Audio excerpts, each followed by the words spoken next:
स्वतंत्र भारत के सबसे बड़े खिलाड़ियों में से एक मिल्खा को जिंदगी ने काफी जख्म दिए, लेकिन उन्होंने अपने खेल के रास्ते में उन्हें कभी रोड़ा नहीं बनने दिया।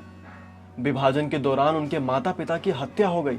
उसके बाद दिल्ली के शरणार्थी शिविरों में छोटे मोटे अपराध करके अपना गुजारा करते थे और जेल भी गए। इसके बाद सेना में दाखिल होने के लिए मिल्खा ने 3 बार प्रयास किया, लेकिन तीनों बार नाकाम रहे। दोस्तों, ये कल्पना करना भी मुश्किल है कि ऐसी जिंदगी से कोई निकलकर फ्लाइंग सिख बन सकता है, लेकिन मिल्खा ने कभी भी अपने हालातों को अपने ऊपर हावी नहीं होने दिया। जी हाँ, मिल्खा सिंह का जन्म 20 नवंबर 1929 को गोविंदपुरा, पंजाब में हुआ।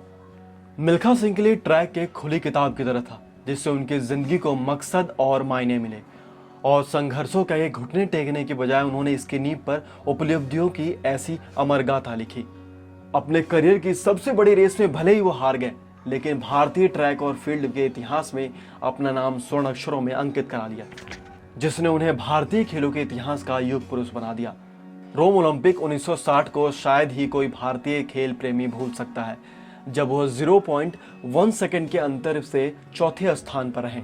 मिल्खा ने इससे पहले 1958 ब्रिटिश और राष्ट्रमंडल खेलों में स्वर्ण पदक जीतकर भारत को विश्व एथलेटिक्स के मानचित्र पर पहचान दिलाई।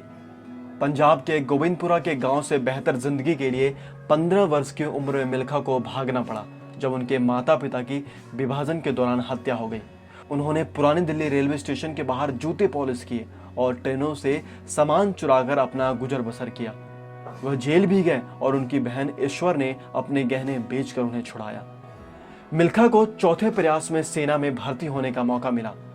सिकंदराबाद में पहली नियुक्ति के साथ वह पहली दौड़ में उतरे। उन्हें शीर्ष दर्ज में आने पर कोच गुरुदेव सिंह ने 1 गिलास दूध ज्यादा देने का वादा किया था। वह 6ठे नंबर पर आए और बाद में 400 मीटर में खास ट्रेनिंग के लिए चुने गए। इसके बाद जो हुआ वो इतिहास बन चुका है। अगर मिल्खा सिंह के पदकों की बात करें तो उन्होंने एशियाई खेलों में 4 स्वर्ण और 1958 राष्ट्रमंडल खेलों में भी पीला तमगा जीता। इसके बावजूद उनके करियर की सबसे बड़ी उपलब्धि वह दौड़ थी जिसमें वो हार गए। रोम ओलंपिक 1960 के 400 मीटर फाइनल में वह चौथे स्थान पर हैं। उनकी टाइमिंग 38 साल तक राष्ट्रीय रिकॉर्ड रही। उन्हें 1959 में पद्मश्री से नवाजा गया था। वह राष्ट्रमंडल खेलों में व्यक्तिगत स्पर्धा का पदक जीतने वाले पहले भारतीय थे। उनके अनुरोध का तत्कालीन प्रधानमंत्री जवाहरलाल नेहरू जी ने उस दिन राष्ट्रीय अवकाश की घोषणा की थी। मिल्खा ने अपने करियर में 80 में से 77 रेस जीते। रोम ओलंपिक में चूकने का मलाल उन्हें ताउम्र रहा। दोस्तों, मिल्खा का एक और सपना था जो अधूरा रह गया। अपने जीवन पर बनी फिल्म भाग मिल्खा भाग के साथ अपनी आत्मगाथा के विमोचन के मौके पर उन्होंने कहा था, एक पदक के लिए मैं पूरे करियर में तरसता रहा और एक मामूली सी गलती से वो मेरे हाथ से निकल गया। उनका एक और सपना अभी तक अधूरा है कि कोई भारतीय ट्रैक और फील्ड में ओलंपिक पदक जीते। दोस्तों, अभी हाल ही में मिल्खा सिंह का कोरोना संक्रमण से 1 महीने तक जूझने के बाद चंडीगढ़ में शुक्रवार देर रात निधन हो गया उनका। 91 साल के मिल्खा ने जीवन में इतनी विकट लड़ाइयां जीती थी कि शायद ही कोई और टिक पाता। उन्होंने अस्पताल में भर्ती होने से पहले पीटीआई से आखिरी बातचीत में कहा था, चिंता मत करो, मैं ठीक हूं। मैं हैरान हूं कि मुझे कोरोना कैसे हो गया। उम्मीद है कि जल्दी अच्छा हो जाऊंगा। उनकी कहानी 1960 की भारत पाक खेल मीट की चर्चा के बिना अधूरी रहेगी। उन्होंने रोम ओलंपिक से पहले पाकिस्तान के अब्दुल खालिक को हराया था।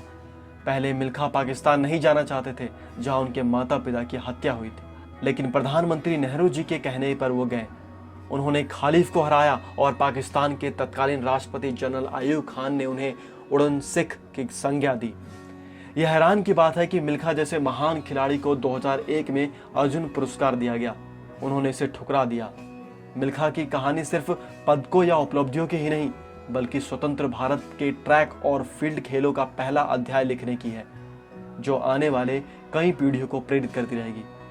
दोस्तों, आज के लिए इस वीडियो में इतना ही। आशा करता हूं आपको ये वीडियो पसंद आया होगा।